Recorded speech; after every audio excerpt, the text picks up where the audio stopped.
Nosso terceiro encontro, professor Francisco Leite, curso Noções de Direito Tributário, somos auditor da Receita Federal, trabalhamos lá em João Pessoa, na Delegacia da Receita Federal, no plantão fiscal.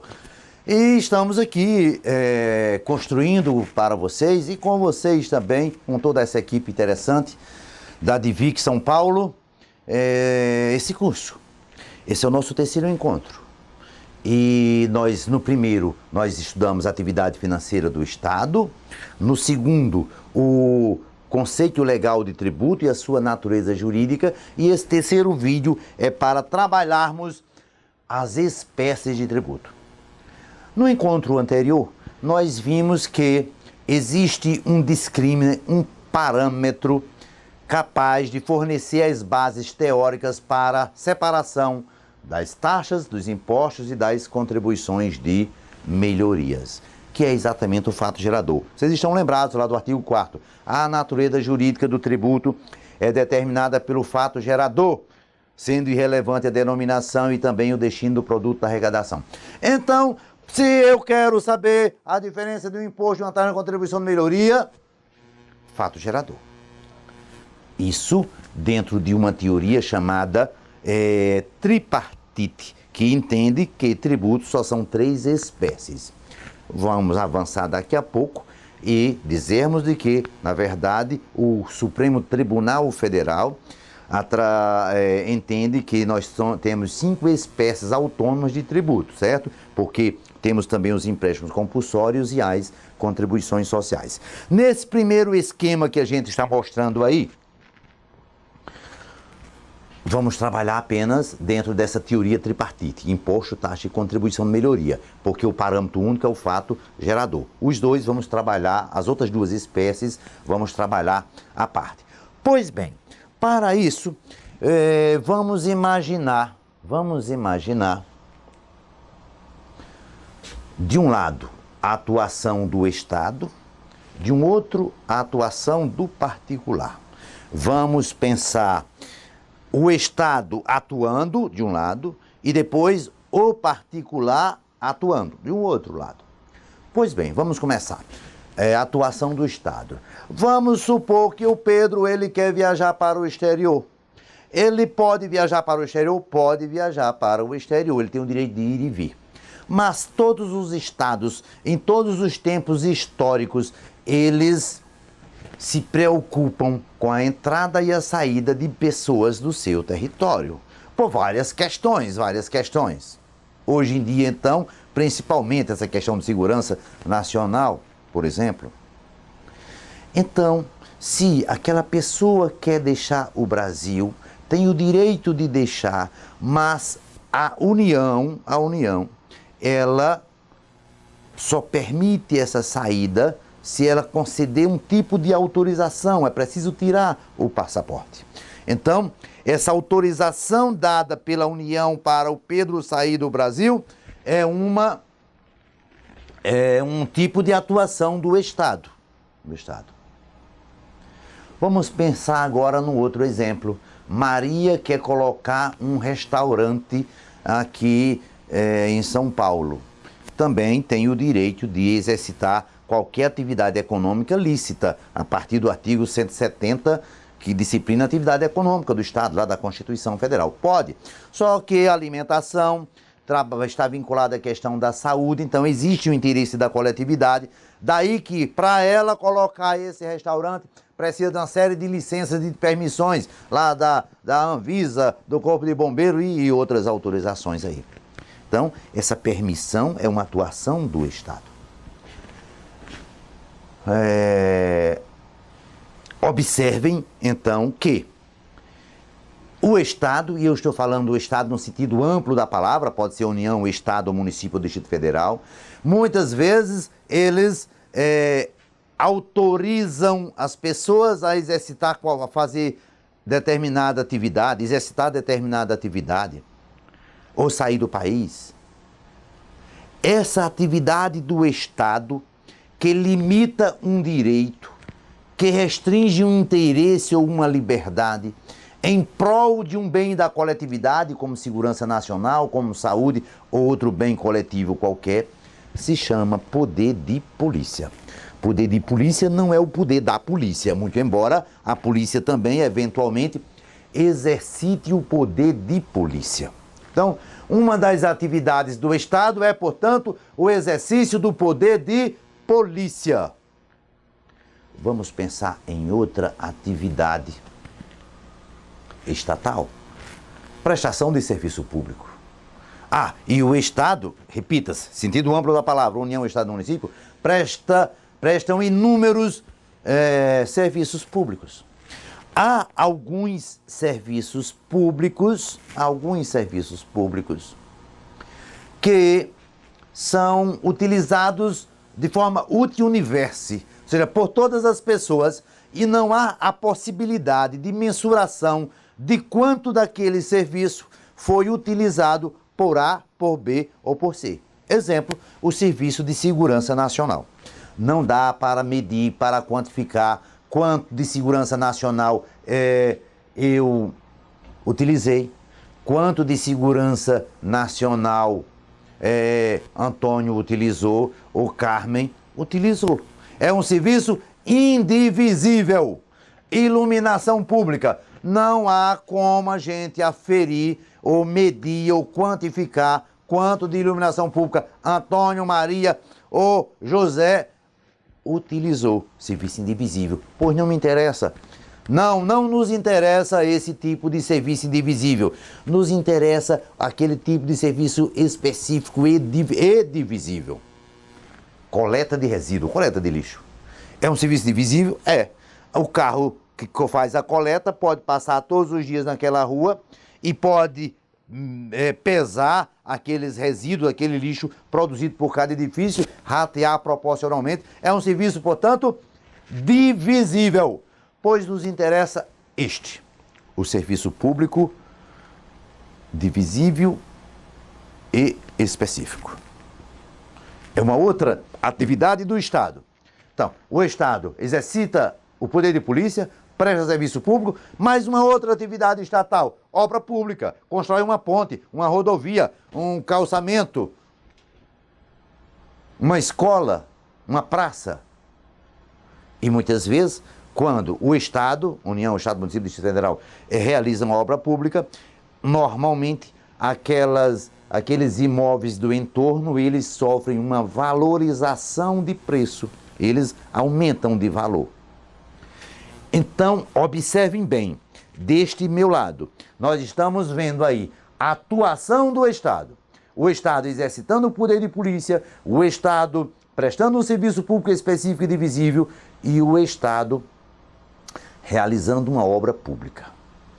Atuação do Estado. Vamos para o outro lado. Vamos pensar agora em atuação não mais do Estado. Atuação agora do particular. Assim, Manuel, ele importou mercadorias e Joaquim prestou serviços. E Bernadette auferiu renda e Carlos é proprietário de um veículo automotor. Atividades agora, atuação do particular. Para deixar bem claro, de um lado, atuação do Estado, do outro, atuação do particular. Pois bem, pessoal, se nós fizermos uma pesquisa de todas as nossas constituições, vamos verificar que os fatos geradores dos tributos ou é atuação do Estado ou é atuação do particular. É por isso que Geraldo Ataliba, um dos maiores juristas tributaristas que esse Brasil já conheceu, classificou os tributos em dois grandes grupos. Tributos vinculados à atuação do Estado e tributos não vinculados.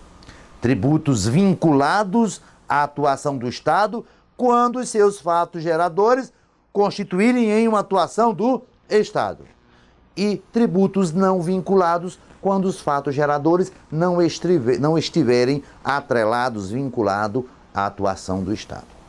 Eu preciso fazer um parênteses aqui, porque essa palavra vinculado ou vinculada já foi utilizada aqui em outro contexto. Lá quando definimos tributo no artigo 3º, dissemos: tributo é uma prestação pecuniária compulsória criada por lei, que não constitui sanção de ato ilícito e cobrada mediante atividade administrativa plenamente vinculada. Essa vinculada aí não tem nada a ver com esse vinculado que eu estou falando agora. Aquela vinculada é o quê? A atividade de cobrança do tributo tem que se dar de forma administrativa plenamente vinculada à lei. Vinculada à lei. É a cobrança que é vinculada à lei. Esse esquema agora, nós estamos falando de outra coisa. O fato gerador está ou não vinculado à atuação do Estado. É sob esse aspecto que os tributos, e é a primeira classificação dos tributos, são ou tributos vinculados ou tributos não vinculados. Tudo bem? Então, sempre que o Estado, eu ainda estou falando de Estado no seu sentido amplo, ou União, ou Estado, ou município do Distrito Federal, sempre que o Estado exercitar o poder de polícia regularmente, pode criar um tributo, desde que faça por lei. Claro, o tributo só pode ser criado por lei. E desde que obedeça as premissas constitucionais. Então, quando o Estado exercitar regularmente o poder de polícia, pode criar um tributo chamado taxa de polícia. Pelo contrário, quando o Estado prestar um serviço público específico e divisível, prestado efetivamente ao contribuinte ou posto à disposição dele, pode criar um tributo por lei, obedecida à Constituição, e esse tributo será uma taxa de serviços. Então, as taxas têm como fato gerador ou o exercício regular do poder de polícia, lembre-se, na autorização de Pedro para viajar para o exterior, na autorização de Joaquim para fazer colocar o restaurante aqui na cidade de São Paulo, isso é exercício regular do poder de polícia. O fato gerador da taxa ou vai ser o exercício regular do poder de polícia, ou vai ser a utilização de um serviço público específico, divisível, prestado efetivamente ao contribuinte ou posto à sua disposição. Quer dizer que taxas são tributos vinculados, porque o seu fato gerador é a atuação do Estado, exercício regular do poder de polícia ou o serviço público específico e divisível ou posto à disposição do contribuinte. Agora, quando o Estado realizar uma obra pública e se dessa obra pública ocorre a valorização de imóveis, ele, Estado, quem realizar a obra pública, União, Estado, Município do Distrito Federal, poderá criar um tributo por lei denominado contribuição de melhoria. Aqueles fatos geradores das taxas, exercício regular do poder de polícia ou utilização de um serviço público, você pode verificar na ligação do artigo 145 da Constituição Federal com os artigos 77 a 79 do Código Tributário Nacional. Agora, para a contribuição de melhoria, lá nos artigos 81 a 82 do Código Tributário Nacional, vai dizer: o fato gerador da contribuição de melhoria é a valorização decorrente de obra pública. Artigo 145 da Constituição com 81, 82 do Código Tributário Nacional.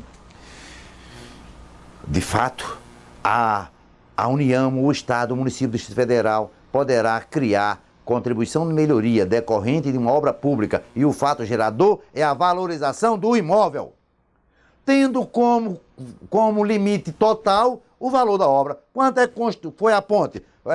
200 milhões? O limite máximo da contribuição de melhoria. E os imóveis têm uma valorização, pode ter valorização diferenciada, né? Um valorizou em 5%, um em 10%, um em 20%, em 15% em 20%. Então, o limite individual seria esse acréscimo individual de valorização de cada imóvel. Observe, então, que a contribuição de melhoria também tem como fato gerador algo decorrente de uma atuação estatal, que é a obra pública. Por isso também que contribuição de melhoria é tributo vinculado à atuação do Estado. Muito fácil. Taxa, fato gerador, ou exercício regular do poder de polícia, taxa de polícia, ou utilização de um serviço público específico e divisível prestado ao contribuinte ou por sua disposição, taxa de serviço, ou e as contribuições de melhorias, cujo fato gerador é a valorização decorrente de uma obra pública. É preciso a ligação, valorização e obra pública. Se a obra foi particular e o imóvel valorizou, não pode ter a contribuição de melhoria, ou o contrário. Se houve a obra pública, mas houve uma desvalorização, também não pode, não justifica a contribuição de melhoria. Pronto. Essas duas espécies de tributos, chamados tributos vinculados, taxas e contribuições de melhorias. Vamos agora para o outro lado, quando agora a atuação não é mais do Estado, agora a atuação é do particular. Quando Carmen importa uma mercadoria, quando José é proprietário de um veículo automotor, quando João presta serviço. Atuação do particular. Quando a União, o Estado, o município do Distrito Federal se deparar com a atuação do particular, desde que faça por lei e o paradigma constitucional dos artigos 153, 155 e 156 da Constituição, ele, Estado, União, município poderão criar um tributo cujo nome é imposto. De fato, o imposto é um tributo não vinculado, porque o seu fato gerador não está atrelado à atuação do Estado. É Maria, é Carmen, é Joaquina quem atua. Foi eles que prestaram serviço, importaram mercadorias, são proprietários de um veículo automotor, de um imóvel urbano, para efeito do IPTU. É por isso que o artigo 16 do Código Tributário Nacional vai denominar, vai dizer que imposto é o tributo, cujo fato gerador não depende da atuação estatal específica relativamente ao contribuinte. É ato do particular, não é ato do Estado. Pois dentro dessa teoria tripartite, onde o tributo é imposto, taxa e contribuição de melhoria, observem que somente o fato gerador é parâmetro suficiente para nós reconhecermos essas três espécies de tributo. Simples. O tributo é criado por lei. Pega esta lei, vê qual é o fato gerador. Aquilo é uma atuação do particular, aquilo é um imposto. É atuação do Estado, ou vai ser taxa de serviço, ou taxa de polícia, ou contribuição de melhoria. Fato gerador, único parâmetro para separar, para segregarmos e reconhecermos a diferença entre um e outro. Doravante, você, sem memorizar, só precisa reconhecer esse gráfico aí e compreendê-lo para conhecer as três espécies de tributos. Faltam mais duas, que são os empréstimos compulsórios e as contribuições sociais. Vamos deixar isso para um próximo módulo, para não ficar um vídeo muito longo. Até o outro.